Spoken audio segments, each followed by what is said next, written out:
We're coming to you today from the Hillcrest Auditorium because right now the HTV studio is being rebuilt. We can't wait to see our new home sometime next semester, but in the meantime, the show must go on. Here's a look at what's coming up. Building projects at Hillcrest are underway.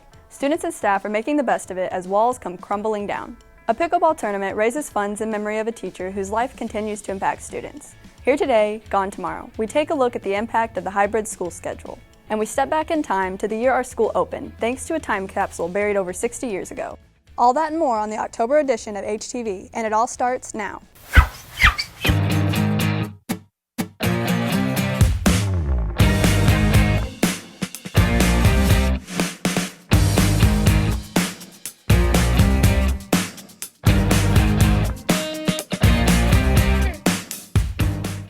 Hi, I'm Becky Gardner. Our school's getting a total makeover the next few years. Almost $30 million of additions and improvements are underway. The old phrase, "pardon our progress," certainly fits Hillcrest right now. Our team of Madeline Summers, Chloe Sutherland, and Lara Temple bring us up to date on the biggest renovation project in school history. Right now it's all chaotic and you can't even go in the student center. Everything's closed off. Last year, I knew what everything was. This year, I'm a senior and I don't know what things are. It's difficult. And it's just starting. The renovations at Hillcrest will last 2 more years at least and change almost everything about the school. Students and teachers are trying to roll with it. Having to pack up and, displace, that's kind of a, I wouldn't even want to go to the classroom next door doing that. But where I'm at right now up in the annex, that's pretty nice because I don't have to listen to the construction noise. The clatter of large machinery outside and the frequent hum inside the building can make teaching and learning a challenge. But sometimes it can provide a pretty cool show.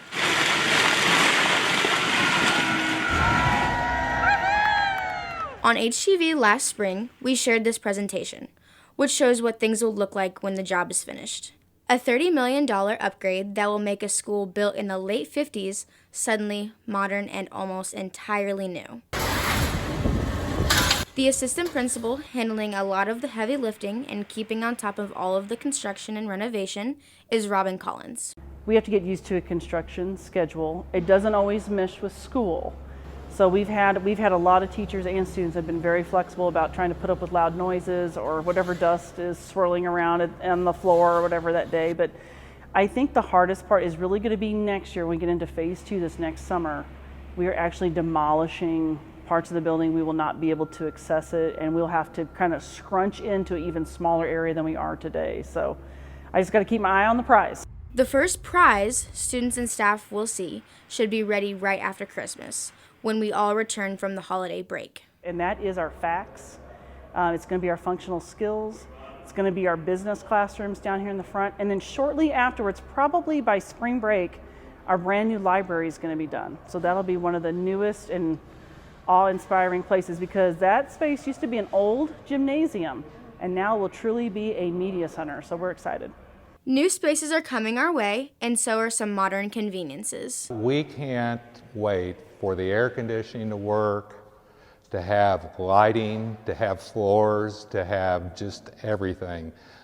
We've done without for a long time, made do for a long time, so I think it is our time now to come around and have something nice. It's been a long time coming. If you look at this aging building, it hasn't always aged well in some areas. Throughout the 90s and the early 2000s, I think they were just kind of, putting their finger in the dam. If something wasn't just completely broke, they didn't do anything about it. We won't have to feel so embarrassed about it, and it will just be new and updated, so that would be nice to have in the future years.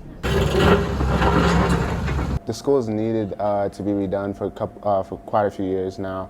Now that they finally got the funding and everything, they're able to do that, and it's going to be good for the younger kids coming up, the kids that are in 6th, 7th grade. They're going to be able to have a fresh start at a fresh school, a new environment. For HTV Magazine, I'm Madeline Summers reporting. You can keep up with photos and short video clips of the construction by following HTV Buzz on Instagram, where we're posting regular updates. Now, a story about tragedy turned into something special thanks to the love and support of an entire community. Longtime Hillcrest counselor Mary Kay Hostler is at the heart of the story, and Jordan Schaefer-Cotter and I couldn't be happier to tell you about the man called Mr. Nick. Well, pickleball is a mix of badminton, ping pong, and tennis. And it was actually created in the 1960s, believe it or not. And it probably just recently started to explode 2000s, and it's the fastest growing sport in the nation.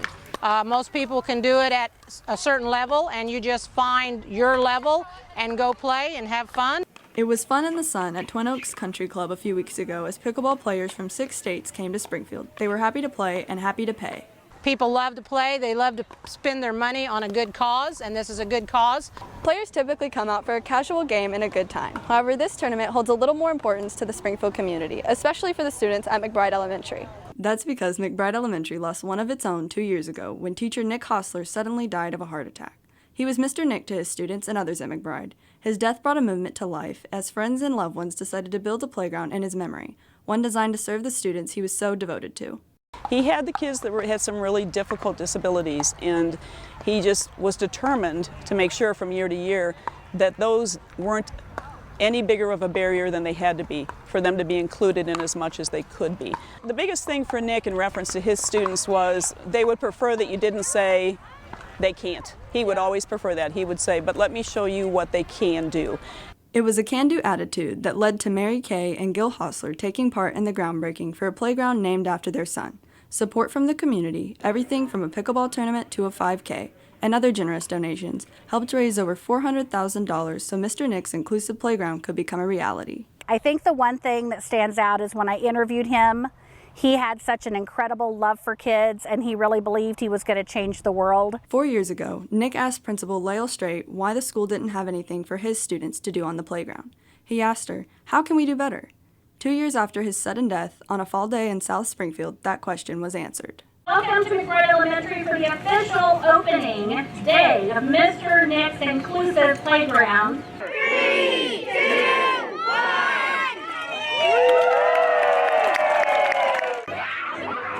We can only imagine what Nick Hostler would have thought about this place bearing his name and serving so many kids of all ages and all abilities and so many people pitching in. Then again, maybe we don't have to imagine. I'm kind of that crazy mom that says he's here. He is here, and he's watching, and he is smiling big. Of course, he never wanted anybody to fuss on him. So he would have a problem with that, okay? Stop fussing over me. You know, let these people have their fun. He's loving what he's watching. He was a sports enthusiast. So he's a happy guy. He's smiling big, and I think he's real proud, at the same time very humbled. The butterflies on Mr. Nick's playground will watch over the kids who play here. And Nick's own words of reflection, shared by his father at the ribbon cutting, remind us of a life cut short, but a life well lived. I had come to realize that the work I do, regardless how big or little the task might be, is making a difference in students' lives. For HTV Magazine, I'm Becky Gardner reporting. We showed you how we're handling major construction throughout the building. There's another big adjustment Hillcrest students and teachers have made this fall. Like many schools across the country, we have a hybrid schedule. How's that going? That's what we asked Abby Bull and Ethan Cates to find out. From masks to sanitizers to the hybrid schedule, this year has definitely been different. The hybrid schedule at Hillcrest works like this. On Monday and Tuesday, students with last names A through K attend class in person. On Thursday and Friday, it's letter L through Z. Wednesdays, everyone studies from home and meets with teachers via Zoom. It's cut classes in half and also limited how often kids are in the building. I do love the small class sizes. I feel like, especially with some of them, I get to get more hands-on with them and really figure out what they're missing, what concepts. So in that way, it's great. I also feel like sometimes, this will allow me to maybe get to know some of those quieter students. It's been a real mixed bag.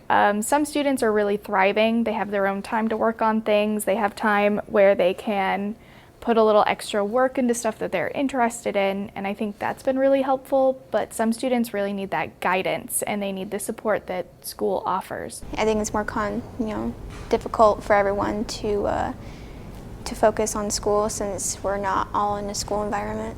It's harder because you only see your teachers once a week, and then they pile you with all this work, and then you're on your own, and it's harder to ask for help. The smaller class sizes may sound great, but Mr. Wood says there are issues that many don't think about. I miss having, a lot of different opinions in the classroom. Having classes of very small numbers can lead to more kids feeling singled out if they want to talk about something or discuss something in a class like history. It's tough to get those different viewpoints in. And it's just tough for kids to stay focused on those virtual days and complete their assignments. And so we're seeing, a lot of issues with missing assignments and those things. The virtual part of the hybrid schedule requires students to meet with teachers every Wednesday on Zoom calls. And some are like 15 minutes, some are 5. That's why some are pointless, because they're 5 minutes and they're just making sure that you checked in. It's very unnecessary. Every time I log in, I just am sitting there listening to pretty much nonsense stuff, so I just don't enjoy it at all. I struggle more with it because I can't really focus outside of school. The Springfield School Board will take another look at the schedule before second semester. Later on in November, grades K through 8 will begin attending 4 days in person instead of 2. But high schools will remain on the current hybrid schedule for the time being. I think the longer that we're in the system, the more that students are going to get used to it, and they're going to realize their responsibilities that they need to take care of outside of school. It was a big transition in August, but as the school year's going on, students are like, oh, okay, I do need to spend a little more time at home, and I think they're getting the hang of it, and I think it'll only get better. For HTV Magazine, I'm Abigail Bull reporting. The major renovations we told you about earlier are about the future of Hillcrest. Thanks to 2 original Hornets we met in our next story, we got in touch with our school's past. Emma Tracy has the story. Ernie Metter and Judy Atkins Schaefer first walked these halls over 60 years ago. He was an athlete. She was an original Highlander. To this day, they are proud Hornets, and it shows.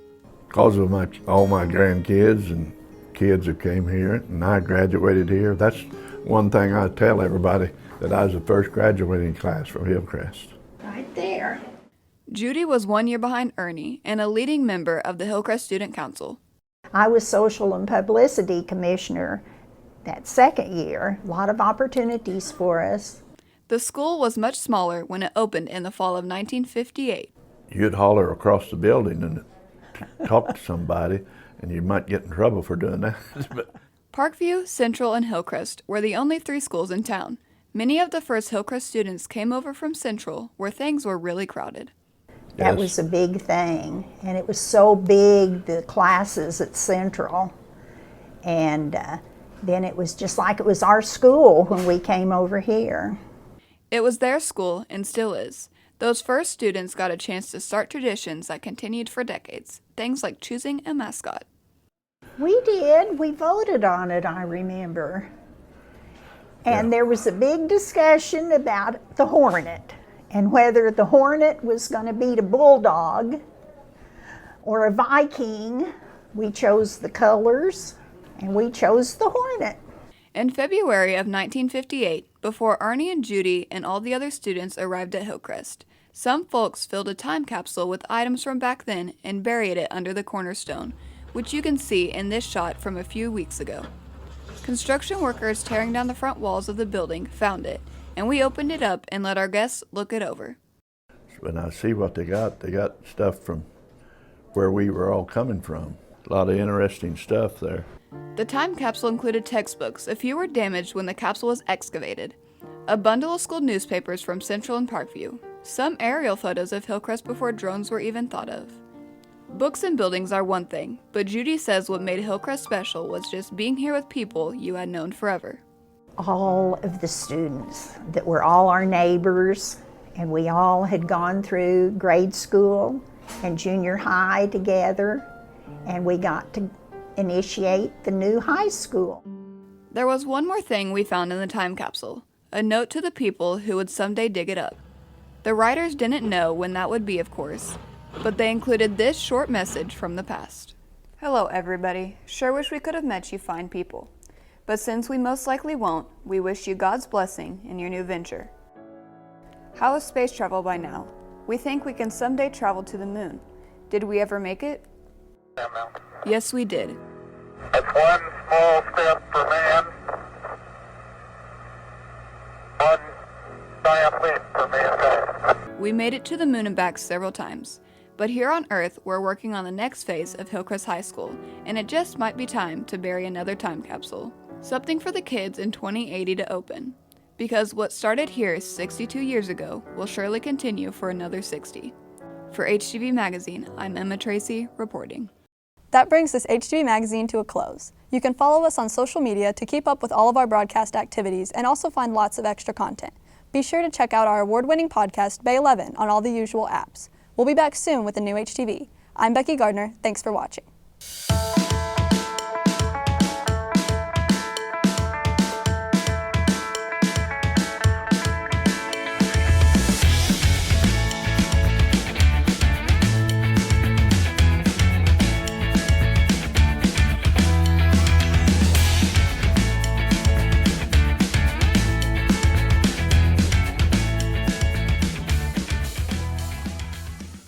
I'm social distancing from this show.